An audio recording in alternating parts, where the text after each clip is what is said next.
Hi Money viewers, I'm Andrew Hubbard, founder of Hubbard Digital, a fully remote digital advertising agency and education company. Now we've been a fully remote company from day one.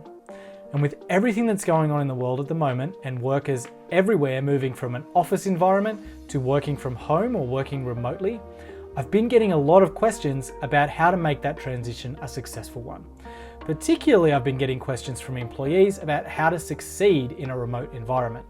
So that's exactly what I'm going to teach you in this video. I'm going to give you my best tips for thriving and standing out as a high-performing employee in a remote work environment.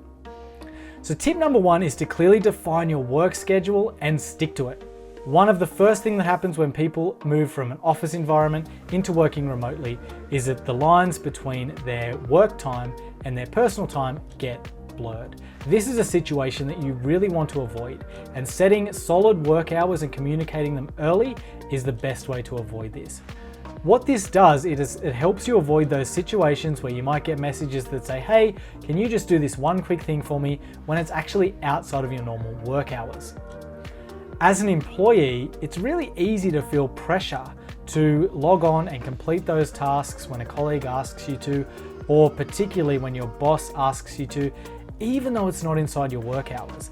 And the thing is, your colleagues or your boss aren't necessarily expecting you to be available 24/7 or to work when you're not normally working. The problem is simply that it's often just not communicated when it is work time and when it's not. Having set work hours solves this by setting clear expectations around when you'll be working and when you won't. To manage this, I recommend creating a centralized document with everybody's name, their time zone, and the times that they work. I also encourage you to recommend to your boss or employer that they create an emergency procedure that documents how they'll communicate with you and team members in those rare situations where you do need to be contacted outside of your normal working hours. Sometimes these things pop up, and if you have that documented, you know which messages you need to pay attention to and which ones you don't, because you have a procedure that clearly outlines what is an urgent communication versus what is not. Moving on to tip number two, and that is to establish communication rules of engagement with your boss or supervisor. This is simply negotiating with your boss or supervisor to say how and when they will communicate with you.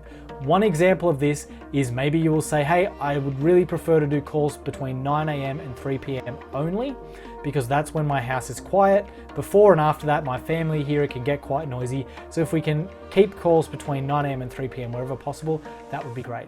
By doing that, you allow your boss and your colleagues to accommodate that wherever they can, and it makes things a lot easier for you and for everybody else. Another example of this that we like to run in our team is to communicate over Slack via channels and avoid direct messages unless it's for private or confidential communications. By making sure that everybody communicates in the relevant channels all the time, it means it's more transparent, it means everybody's on the same page, and it means that we're not repeating communication in multiple private chats when it can be just in one single channel. Third example of this is implementing a policy maybe where you say that all calls will be done with video on, because we want to establish that face-to-face contact to try and accommodate for the fact that we don't get that in an office environment anymore. Tip number three is to over-communicate. Because you don't have that regular communication with your colleagues in an office environment, you need to adjust your communication style and frequency to accommodate that. Here are a few ways that you can do that. Firstly, if your boss or supervisor hasn't implemented this already, sending them a daily update with a few bullet points, just letting them know where things are up to and where you're at with your projects, can be an absolute game changer. And I can tell you that as a remote employer, it is very much appreciated. So go ahead and start sending through those daily updates if you're not doing it already. Second, if you're using a real-time chat platform like Slack or Microsoft Teams, keeping your status updated is a very simple thing to do, but it really makes a big difference. For example, if you go out to lunch, simply changing your status to say, out at lunch, back at 1:30 p.m. All that does is it lets your team know exactly where you are, so if they're trying to get in touch with you and they can't, they know what's going on. Another example is if you're working on an important project and you don't want to be disturbed, simply change your status to say, hey, do not disturb, I'm working on a focused piece of work and I'll be back in an hour to check messages. That way, teammates and your boss know you aren't ignoring you, they know you're just working on something and don't want to be responding to messages every minute of the day. Third, simply logging out of that chat platform or setting your status to away when you finish for the day lets colleagues know that you're no longer at your desk and they shouldn't expect a reply if they're trying to reach you. The fourth tip is to plan meetings ahead of time. Now, often you'll see colleagues in an office environment, you can go over to their desk and ask them a quick question or get them to check something for you, or you catch them in the hallway and have a quick conversation with them. That doesn't happen when you're working from home. So what you need to do is plan your meetings and your calls ahead of time, because if you're working on a time-critical piece of work and you do need input from a colleague or a team member, if you can't get that when you need it, it can set your project behind. You don't want to run into those scenarios. So the simple way to do it is in the morning, figure out who you're going to need to talk to for the day, organize times to chat with each of them during the day so you know you're going to get what you need when you need it and there won't be any delays. And the final tip I'm going to give you is to focus on deliverables.